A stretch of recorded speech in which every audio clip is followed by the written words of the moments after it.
আমি 2 ঘন্টার উপরে লাইনে আছি এবং এখন যে পরিস্থিতি চলছে বিশ্ব যুদ্ধের জন্য, ইরান ইসরায়েল আমেরিকার যুদ্ধের জন্য হচ্ছে, সেটা অবশ্যই সবার জন্যই হচ্ছে। আমার জন্য যেরকম হচ্ছে সবার জন্যই হচ্ছে। এবং অধিকাংশ পাম্পই বন্ধ, তারা তেল দিতে পারছে না তাদের যোগানের অভাবের জন্য, যেটা আমরা আপনাদের মাধ্যমে নিউজের মাধ্যমে জানি। এটা আমাদেরও কষ্ট হচ্ছে।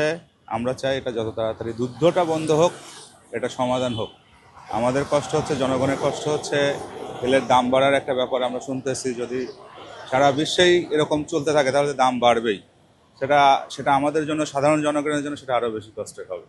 খোলা বাজারে বলার জন্য, তেল তো খোলা বাজারে কেনার জিনিস না।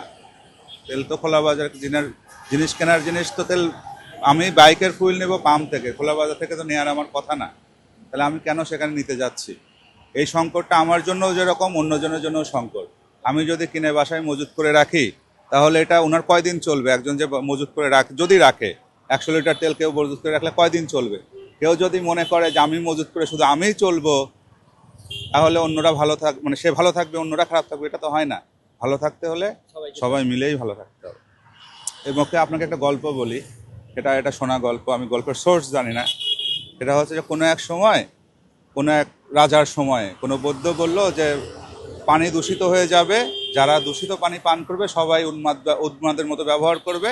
তখন রাজা এবং মন্ত্রী তারা চিন্তা করলে তাহলে আমরা মজুদ রাখি কিছু পানি, সেই পানিটা আমরা ব্যবহার করবো, আমরা ভালো থাকবো, এবং বাকি সবাই যদি এরকম হয় তাহলে বাকিরা তো আমরা ভালো থাকবো, অন্যরা হোক। যখন ওই সময়টা আসলো, সেই পানি সবাই ব্যবহার করলো, শুধুমাত্র রাজা এবং উজির ভালো কথা বলে। তখন সবাই বললো এই দুটাই পাগল আর আমরাই ভালো। তখন তারা করলো ঠিক আছে, আমরাও ওই পানি খেয়ে আমরাও পাগল হয়ে যাই।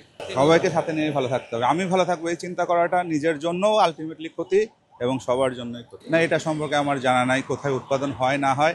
আমি ভাই ভোক্তা, আমি চাই আমি জিনিসটা টাকা দিয়ে কিনবো, আমি অ্যাভেলেবল পাবো, এটা হচ্ছে আমার চাওয়া। তবে যদি সেটা বৈশ্বিক পরিস্থিতির কারণে সমস্যা হয়, সেটা ট্রান্সপারেন্টলি আমাদের কাছে বলা হোক যে দেশের আমার এত চাহিদা, আমি এত মজুদ আছে, আমি এত দিতে পারবো, আপনারা এভাবে ব্যবহার করেন। একটু ট্রান্সপারেন্টলি বললেই হয়।